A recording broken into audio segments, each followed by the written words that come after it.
Good morning, folks. Today is August 19.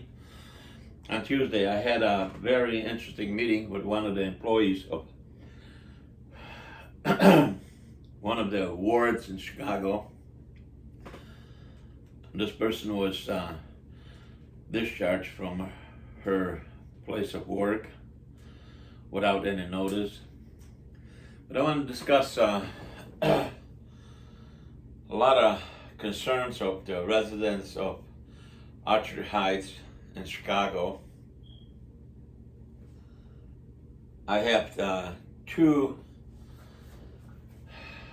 well, more than two, but two to start with. Three actually, I'm sorry. Legal cases open starting next couple of days against the 14th Ward, 22nd Ward, 23rd Ward.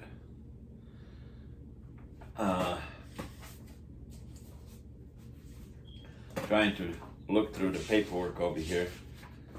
Here I'm going to show you something, guys. I made police reports on all of them. This is for the 14th Ward, okay? This one is the 22nd Ward. A lot of neighbors, residents of Chicago coming to me and ask me to help them out in many different areas. Flooding, basically city services. Flooding, trash cans issues, tree trimming, busted sidewalks, properties being flooded, damaged windows, broken windows from the vibration and other issues. We live right by airport and by the railroad track, so we are being affected for years with this disgusting situation. So, you know, I'm not a professional. I'm just trying to give you a little heads up and also look for some suggestion from you guys. How do you deal with these things?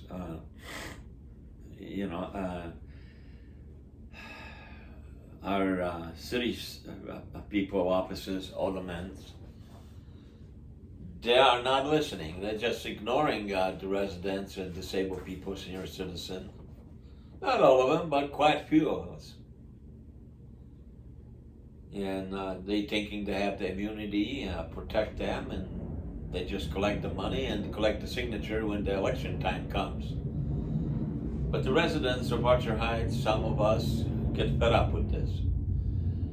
Because it takes time when it comes in. The city don't wait. If you don't pay your taxes, you lose your house. But when it comes to the services, you ask for it, you can't find nobody. So, some of the residents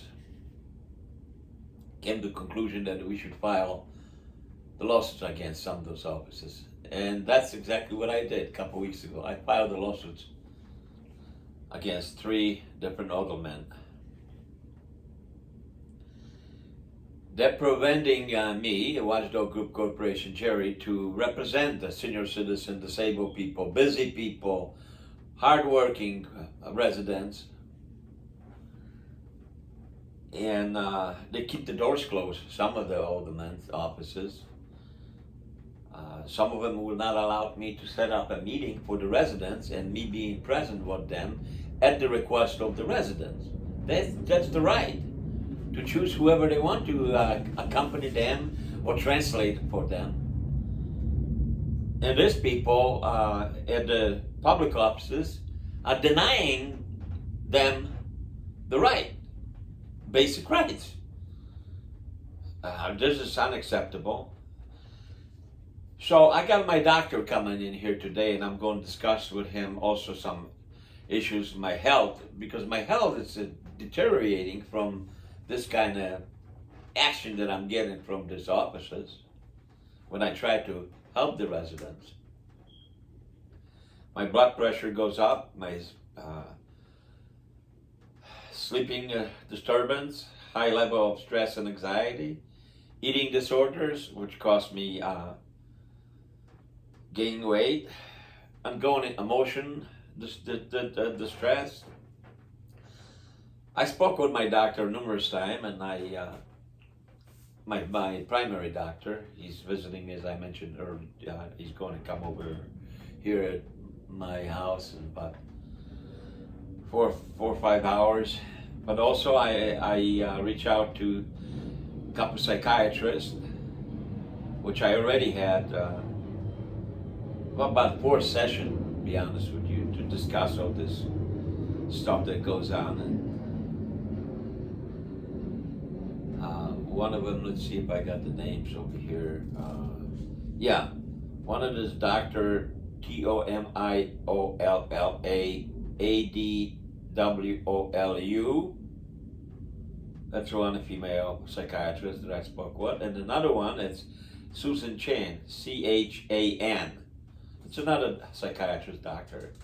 I was discussing this, how do I deal with this? I want to help the people, but at the same time, I got to be careful about my health. So, that's what I'm faced with. I got this couple court cases coming up. I was trying to get a fee waiver for some of those cases because I'm disabled, I'm a senior citizen. And I'm only on Social Security income. And the judge denied me because he didn't give me no explanation other than flat out says on 2 different occasions that my fee waiver was denied because I'm above the poverty level. It's not true.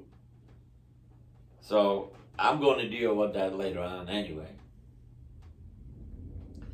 Right now we're going to see what the answer I'm going to get from the hearing upcoming in a few days. What else we need to put together, what kind of statements we need, and what kind of support I'm going to get from the neighbors. But meantime, if you folks have any idea and any suggestions to tell me how do we go about this, it's very important. I mean, we got a lot of stuff going on in our neighborhood, like in yours too, probably. We got prostitute going on, shooting, trats, all kind of stuff. All sorts of stuff. 8th District Police Department is trying to do their job, but they're not listening to us, the residents. We even tried to get in touch with the commander to let him know what happened. I understand, and the neighbors understand that some of these issues are hard to proceed and prove because the legality of it, and how do you prove, for example, prostitution? We got a lot of prostitution going on in our neighborhood. And I went to the alderman's office and I said, look, the prostitutes waving cars early in the morning, cars almost getting into an accident. We got condoms in front of our properties along the side of the curb of the street. Kids going to school trying to get into the car and say, Mom, Dad, what's this? So how is the parents supposed to answer that? We got beer cans, bottles everywhere. I know this kind of stuff going on everywhere, but this is our neighborhood. We live over here for 45, 50 years, and we're trying to look out for each other. And going back, I go to the alderman's office and I address the issue of a prostitute, for example, okay? And the person comes back to me and say, hey, Jerry, how do you know that this lady walks by the police squad car? We got that on video. She walked halfway naked, and the lady at the alderman's office tells me, Jerry, how do you know that this is a prostitute? Well, I kind of laugh inside myself, but I hope I didn't insult that lady. I mean, the employee of the alderman's office. I turned her back and I said, "Wow, I tell you how I recognized her was prostitute. She had a sign on her forehead stating, 'Working lady for hire.'" Then I apologized. I said, "I hope I don't insult you." How the heck am I supposed to? Well, she's the ladies waiting the cars. Guys gotta get it into the car. Come on, you put 2 and 2, that's 4, not 5. And we live in this neighborhood. We got busted beer barrels, and we got condoms, packages left in our curbs and our streets in front of our property. But come on, what kind of silly question are you asking me? How we identify the prostitute? Yeah, well, all right. Another thing, we got shooting on video. Gangbangers passing through our streets in the middle of the night. Next day, the police got called in. They came into one of my neighbor's house, and he was trying to make the report of that. He's got the video pictures and everything, the whole thing, how that happened and this and that. A day later, yeah, okay.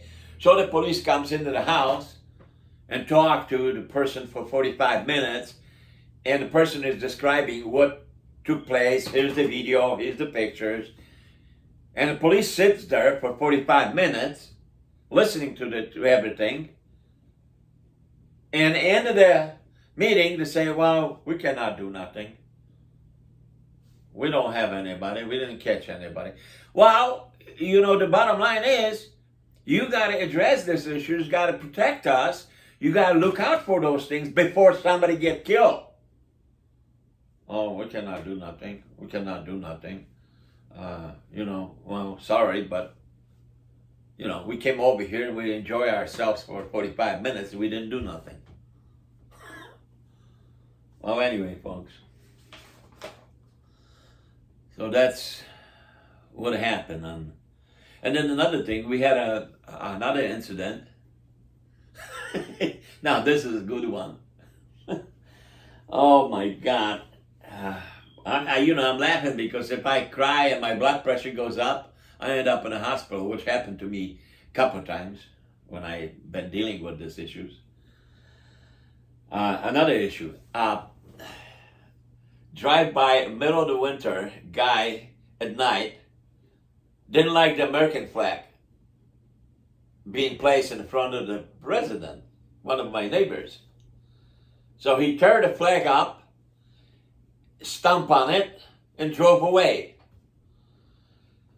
Well, some sick person or whatever, we left it alone. One day I go to the alderman's office and I show the video and the picture of this American flag being ripped off, stomp on it, destroy, and the guy drove away. First of all, you got stealing. Doesn't matter if this American flag or anything. Somebody tears something out from the residential property, private property, toss it, destroy it, and drove away. That's a criminal. But anyway, so I go to the alderman's office and I talk about a flag. Now we talk about a flag, okay? The employee didn't even mention about the criminal fact, destroying all people's property and driving away. We got back into the subject of the flag, American flag. I said, "Well, what do you think about American flag being, destroyed like that, or disrespect and this and that?" And that person, the employee, turns around and says, "Well, in the city of Chicago, this is don't hold me to it because I don't remember exact words, but I hope you will get the content of it." So as the conversation proceed with the employee of the Chicago office, I mentioned, "Well, what do you think about this flag being destroyed? Forget about just the item. I'm talking about the American flag now." And that person comes to me with the answer, Oh, according to the city of Chicago, that's okay because it's a matter of speech or something like that. I don't remember that. It's allowed. Bottom line is, it's allowed to destroy American flag. Well, I don't know if you guys agree with that or not. Those are two things: American flag and private property. If somebody tears something up from you, porch or something like that, and destroy it and throw it in the garbage and this and that, well, maybe you will say forget it. But what about if there was some kind of item that you left it that you enjoy it, you left it in front of your house, a cross maybe, or picture of your loved one, or some kind of memory thing. That's priceless. Those things are priceless to some people. And then somebody comes in and take it and destroy it and have fun with it and drive away. You don't do nothing about it? What's going to happen next time, you think? That person's going to come into your house and probably hurt your kids, hurt your loved one, and nobody's going to do nothing.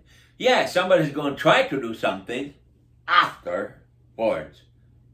But you know what it is? I got to tell you something. It's like a farmer. If you don't take care the seed you plant in the back of your yard or your farm or what have you, or your animal, if you don't feed the animal, if you don't feed the cow, you're not going to get no milk. The cow's going to starve and die. Yeah, sure, you're going to get a new cow. But if you don't have no milk, how are you going to live? How are you going to progress and proceed with your life and make your life better and build a new house and maybe own the business? You won't have the strength to do it because you don't have no food. So if the farmer doesn't take care of the cow, or doesn't take care of the seed, the grain will not grow. The tomato in the backyard will not grow. If you don't water that when it's drought or something like that, you're not going to have no tomatoes. So I hope you get my point. You think about it. I'm not going back into this legal things. We'll see. I keep you posted, let you know how the things work. And I'm going to go to one of the alderman's office. I think I forgot about this. I went to the police station, make a report about a couple of these incidents. And one of the officers recognized me. He said, "Hey, Jerry, what are you doing over here? You want another police report?" I said, "Yes, I want another police report. I want to report incident that happened. I got booted. I got threatened in one of the offices for no reason. And I need the police report regarding this incident." "Oh, I could give you," he responded, police officer responded, "I could give you 10 if you want to." I said, "No, I just one regarding that incident." So the guy got busy, went behind the counter, and after a few minutes he comes back. And the lobby in front of the police station, it's full of people. And officers behind the counters and so forth, and everybody heard him. Now listen to this. After he comes back, first he was kind of acting up a little bit and tried to, I don't know, get attention or whatever he was doing. I don't have no idea, but I could care less. I want my police report and this and that. Okay, so he comes back with the police report and he starts shouting. He said, "Hey, Jerry, you know how many ward officers you went to?" I said, "I don't remember. I go whatever I was asked to do, go and represent the residents of the city of Chicago." "Oh, you know what? You ever been in ward so-and-so?" I'm not going to disclose what number he mentioned because I'm going to the ward today. I have a meeting with the alderman to let him know what happened. So after the police officer, listen careful, say, "Hey, do you went to that ward?" He gives me the number. I said, "No, I never been there." "Oh, I'm glad you never been there. And I said, calmly, I said, why? Oh, you know, they are so corrupted that I'm glad that you never went over there. In front of everybody. Now, coming from the police officer, this kind of statement in front of the public, that's a big no-no. So I'm going to discuss this issue, what that word, older man, today, what kind of reputation he's getting. I don't care if that older man is good, bad, or whatever. No one deserves this kind of statements coming up from the police officer in front of the public. So you see, that's what our problems are. Well, not a problem, but the issues that we're facing. So folks, I'm going to have to go to my meeting, and I thank you for watching my channel, and I'll try to update you with some more information, let you know what the outcome's going to be with this. And again, I ask you to give me any suggestion. You'll be helping not only me, but you'll be helping my neighbors and everybody else. I work with people not only in Chicago, but I work with people across the United States and globally as well. I have people working for me, and this is not a joke. I work with people in Pakistan, Bangladesh, Japan, Nigeria, Africa. Over 40-some years plus. I've been in so many different situations, and I decided when I became disabled 15 years ago, well, I should say that I became disabled 15 years ago, but actually I started doing this about maybe 4 years ago. After my mom passed away, I got kind of sidetracked and got really bombarded. You know, everything got into me. But then I said, no, Jerry, I mean, you cannot dwell on your situation, your disability. You got to wake up, you got to go and do something. And that's exactly what got into my head. I decided to help people. Instead of lock myself in a closet or, get a bottle of vodka as a companion, as some people do. I'm sorry, but that's what happened. I experienced that before. I decided to help people. And I hope I will get here. I mean, I will be here for a long time, and my voice will be heard, and together we could accomplish quite a few things. Okay, folks, so thank you for now. Bye-bye.